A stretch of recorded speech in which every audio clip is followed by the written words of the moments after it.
Եթերում CBC FM-ի հայկական ծառայության նորությունների թողարկումն է։ Խոսափողի մոտ Աթիրա Իսրաֆիլն է։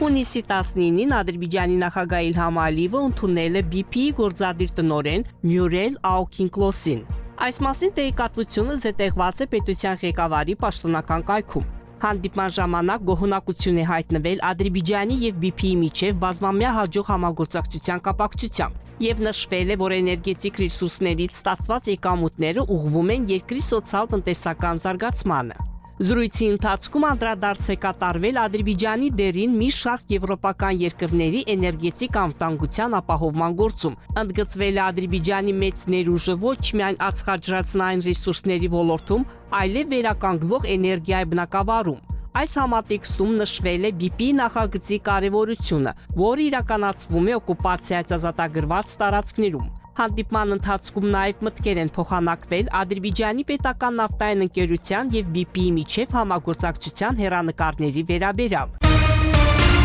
Տարածքային պաշտպանությունը նշանակում է համապետական ռազմական եւ հատուկ միջոցառումների ամբողջություն, որոնք իրականացվում են Ադրբեջանի Հանրապետության տարածքը, այդ թվում երկրի պետական սահմանը հսկելու եւ պաշտպանելու խնդիրները կատարելու համար։ Սա արտացոլված է պաշտպանության մասին օրենքում փոփոխությունների նախագծում, որը ներառված է Միլի Միջլիսի հունիսի 21-ին կայանալիք նիստի օրակարգում։ Նշվում է, որ 44-օրյա հայրենական պատերազմի եւ հակահաբեկչական գործողության արդյունքների վերլուծությունը ստեղծել է մեր երկրում տարածքային պաշտպանության հարցերի վերանայման անհրաժեշտություն։ Փաստաթղթում նաև առաջարկվում է, որ Ադրբեջանի զինված ուժերի կողմից տարածքային պաշտպանությունն իրականացվի պետական մարմինների, տեղական ինքնակառավարման մարմինների եւ իրավաբանական անձանց հետ փոխգործակցությամբ, իսկ տարածքների պաշտպանության կազմակերպման, նախապատրաստման եւ ապահովման կարգը որոշվի Ադրբեջանի տարածքային պաշտպանության մասին կանոնակարգով։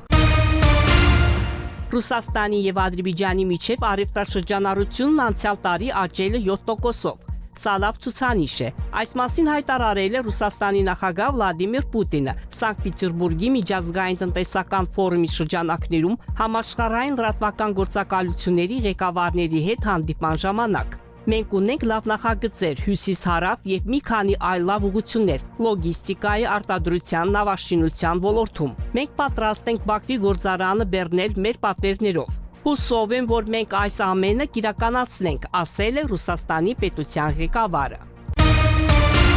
Արևմտյան ադրբեջանցիների վերադարձի իրավունքը միջազգային իրավունքի նորմ է։ Այս մասին հայտարարել է Արևմտյան Ադրբեջանի համայնքի կանանց խորհրդի նախագահ պատգամավոր Մալահատ Իբրահիմ Գզին։ Շաբրանում կայացած Արևմտյան Ադրբեջանը մեր հայրենիքն է թեմայով կոնֆերանսի ժամանակ։ Որպես կանանց խորհուրդ մենք աշխատում ենք միջազգային մակարդակով։ Մենք սերտորեն համագործակցում ենք միջազգային կանանց շարժման հետ։ Այս տարվա մարտին կանանց իրավունքների ամսվա շրջանակներում մենք կոնֆերանս անցկացրինք եւ Արևմտյան Ադրբեջանի համայնքի կանանց խորհրդի անունից կոչ ուղղեցինք ՄԱԿ-ին։ Մեր կոչը ընդունվել է որպես ՄԱԿ-ի պաշտոնական փաստաթուղթ։ ՄԱԿ-ի անվտանգության խորհրդի որոշմամբ այս փաստաթուղթն ուղարկվել է 200 երկրների։ Սա եւս մեկ անգամ հաստատում է, որ արևմտյան ադրբեջանցիների վերադարձի իրավունքը միջազգային իրավունքի նորմ է, մարդու հիմնարար իրավունք, եւ ոչ ոք չի կարող խոչընդոտել վերադարձի այս գործընթացին, ընդգծել է նա։ Բաքվում մեկնարկել է թուրքական պետությունների կազմակերպության դատական խորհուրդների նախագահների երրորդ հանդիպումը։ Ադրբեջանից բացի հանդիպմանը մասնակցում են նաև Թուրքիայի, Ղրղստանի, Ուզբեկիստանի, Ղազախստանի եւ Հյուսիսային Կիպրոսի թուրքական հանրապետության գերագույն դատարանների նախագահները։ Մեկնարկել է Բաքվում անցկացվող Սևծովյան տնտեսական համագործակցության կազմակերպության 65-րդ գլխավոր վեհաժողովի մասնակիցների այցը Ղարաբաղ։ Պատվիրակությունը նախ ժամանել է Ֆիզուլիի միջազգային օդանավակայան։ Հյուրերը տեղեկացվել են շուրջ 30 տարի օկուպացիայի տակ գտնվող Ֆիզուլիում հայերի կողմից իրականացված ավերածությունների, ինչպես նաև ադրբեջանական պետության կողմից օկուպացիայից ազատագրումից հետո իրականացող վերակառուցման եւ վերականգնողական աշխատանքների մասին։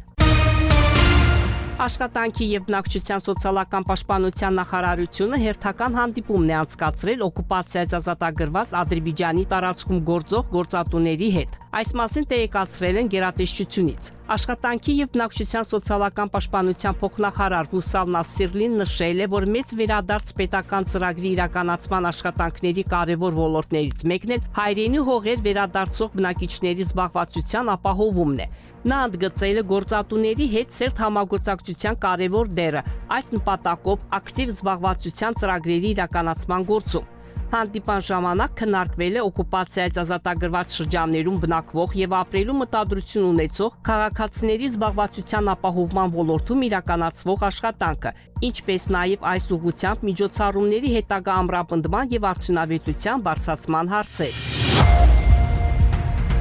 Դուք լսեցիք CBC FM-ի լուրերի թողարկումը, հետևեք մեր լուրերի հաջորդ թողարկումներին։ Իսկ այժմ եղանակի մասին։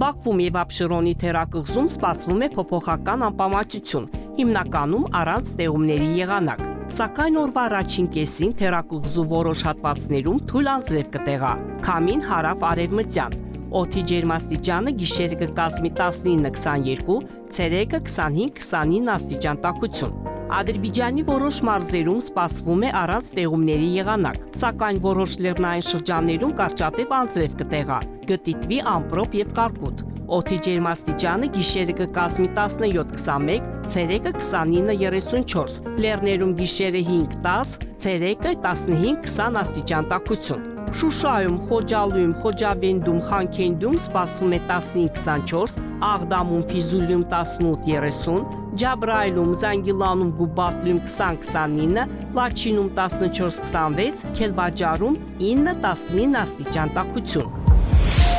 102.7 FM